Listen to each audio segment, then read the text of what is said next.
The Tricky Triangle is up next, Pocono Raceway.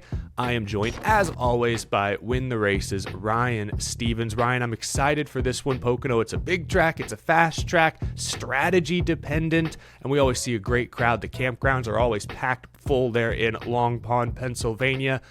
Let's talk about Denny Hamlin and Tyler Reddick to start things out, because they have separated themselves from the field. Tyler Reddick had separated themselves from everyone, from Denny included, but now Denny Hamlin the last 2 weeks has chomped 71 points out of Tyler Reddick's regular season championship lead. And now we head to one of Hamlin's greatest tracks. If he doesn't have a rock there in the Pocono campgrounds, he should already have one. He's a 7-time Pocono winner. Could have been 8, but he got disqualified in 2022. He's been great the past 3 years. So my first question for you, Ryan, is how many points should we expect Denny Hamlin to eat into Tyler Reddick's lead this week? Man, he's just on another level. To start this week, I kind of took all the 670 horsepower races this season on tracks that are 1.5 miles or longer. We had Vegas, Texas, Kansas, Charlotte, Michigan, plus the last 3 Pocono races. Did like a combined data set there. So it's an 8-race set. Denny Hamlin has 7 top 3s in those 8 races. The next best person has 2. He's actually 8 for 8 in top 5 finishes in that sample set. So just been pretty incredible. So while I expect him to be the favorite, I'm not so sure he can gain all that much on Reddick, because in that same sample set, Reddick is the only other driver with top 5s in at least half those 8 races. And they are number 1 and number 2 in average running position amongst the active drivers in that data set. So both of them are rightful favorites heading into the weekend. So yeah, I think Denny's the rightful favorite, but Reddick's right there behind him.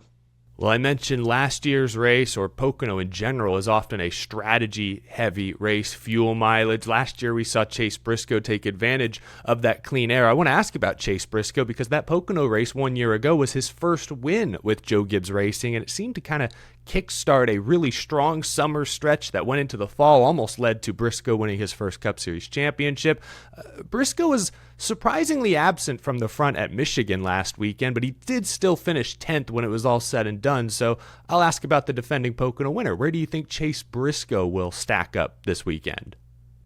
I think we'll see him show up. I mean, JGR always shows up here at Pocono. Just talked about Hamlin's history, but the 19 always showed up for Truex. And then we saw that carry right over to Briscoe, like you said, and got his win here. He gets to go out late in qualifying. So, we know he's an elite qualifier, should see that good track position and bring that JGR speed that we've seen them bring every week, it seems now. And in the same 8-race sample set I talked about with Hamlin, Briscoe has 6 races with JGR in that sample set, and he's got top 10s in 4 of those. So he is running up front, has that win that you spoke of. Toyota's just the team to beat again this weekend, I think, and that definitely should include Chase Briscoe. From one Chase to another Chase. That's enough Toyota talk. Let's talk Chevrolet. Chase Elliott in particular. He took a huge hit Sunday at Michigan, got loose, obviously got up into Christopher Bell. But before that, Chase Elliott had a fantastic race going. He earned 17 stage points, was running inside the top 5, and he's been pretty good at Pocono the past few years as well. 4 straight top 10s, including a win, maybe on a technicality when the first 2 guys both got disqualified. He does have a 6.25 average finish at the Tricky Triangle in the next-gen car. So I'll ask, is Chase Elliott the top Chevrolet to watch this weekend? Yeah, it's funny because when you put these notes together for the show, we don't talk first, and this just kind of leads right into the next guy I wanted to talk about when we're talking about this weekend. So, it goes hand in hand with everything I've said. 8-race sample set I mentioned. Hamlin, Reddick, 1-2 in average running position. Well, third best, Chase Elliott. His teammate, Kyle Larson, 4th best. So there's the only 4 drivers with an average running position inside the top 10 in that sample set. Just Hamlin, Reddick, Elliott, Larson.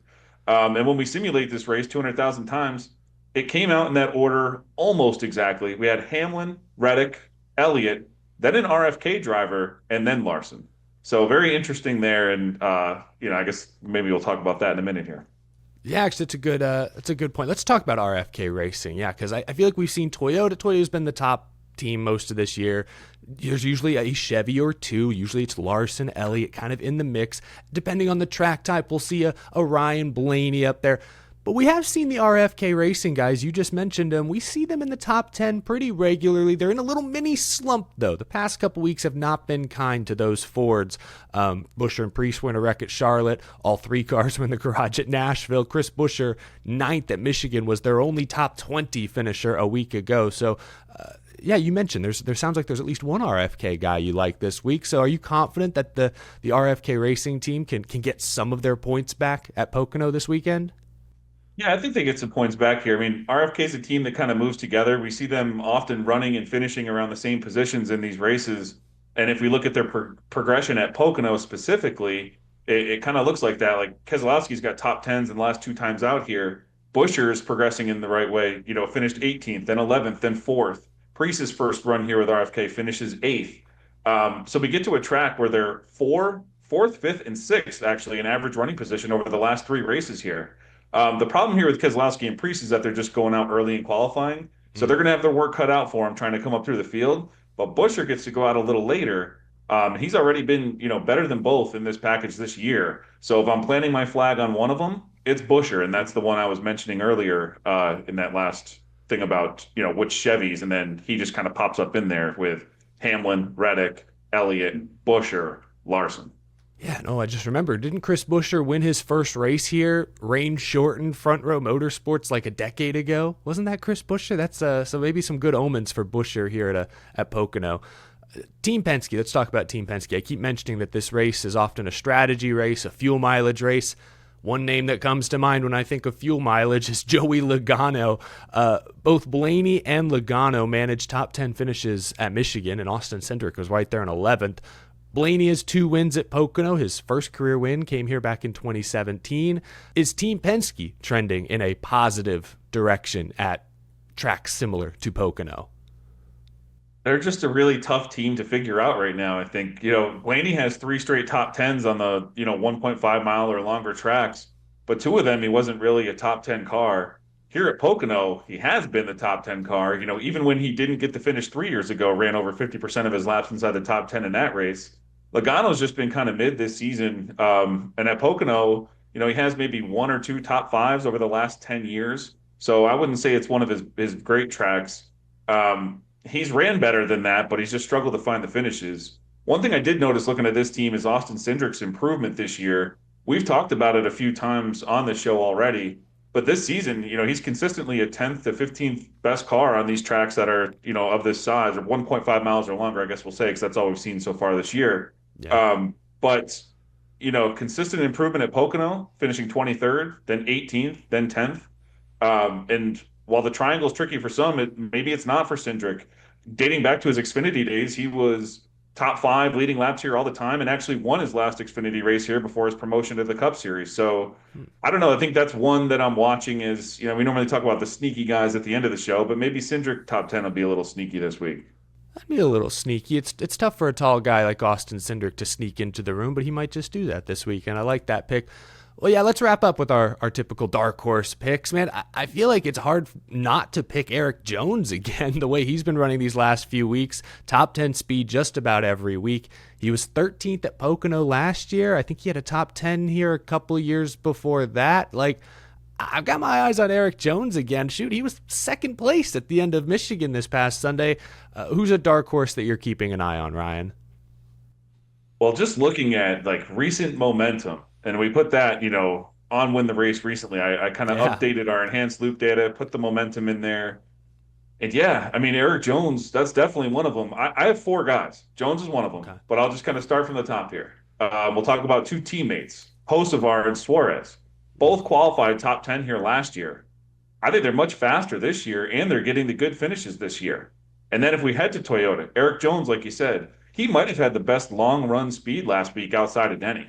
I mean, and he did race his way up to second. So I wish we saw some longer runs there. Jones, I mean, in clean air, that would have been fun to see if he could have held off Denny at the end. Bubba Wallace, won the Indy Oval race last year, another huge track with differing strategies, but he showed up fast and was up there all day. All of these drivers go out late in qualifying and could start with great starting positions. And all 4 Gen 7 Pocono winners have started top 10. So if we're looking at these races recently and who has speed, I think the Hocevar, Suarez, Jones, and Wallace as kind of your guys that can knock off the Hamlins and Reddicks of the world, I think that's who we should look at here. And so that's where I'm headed. Great point about qualifying. Yeah, we know Pocono has become, especially in this car, this era, very much a track position type race. So qualifying Saturday will be extremely important. And good call on Bubba Wallace. He did win Indy last year, and I believe turn 2, the tunnel turn at Pocono, it's modeled after Indianapolis Motor Speedway. So maybe some familiarity there for Bubba Wallace can get that team back to victory lane. Ryan Stevens, thanks for bringing the good stuff as always. I enjoy doing these segments every single week. I hope the folks at home enjoyed as well. And if you're looking for more great stats and NASCAR data analytics, Ryan mentioned the new momentum meter that he's working on. I think that's super fun, being able to calculate recent success and performance. You can head to wintherace.info. Link is down below. And Ryan, tell us more about the show y'all do every Wednesday night, The Draft, here on YouTube. Yeah, tonight, every Wednesday night, we'll draft 8 drivers from different teams and then 1 bonus driver at the end. We'll use real NASCAR points to score it, and then the winner will choose a charity. So it's always for a good cause. If you want to hear about a lot of drivers, stats, data, and have some fun, 8:30 p.m. Eastern every Wednesday, The Draft. Thank you. Yeah, absolutely. If you haven't checked it out already, what are you doing? You got to go check that show out. Even if you can't catch it live, watch it on replay. YouTube link is down below as well. Ryan, thank you for your time, and we'll talk again real soon, man. Thank you. Appreciate it. Enjoy the race.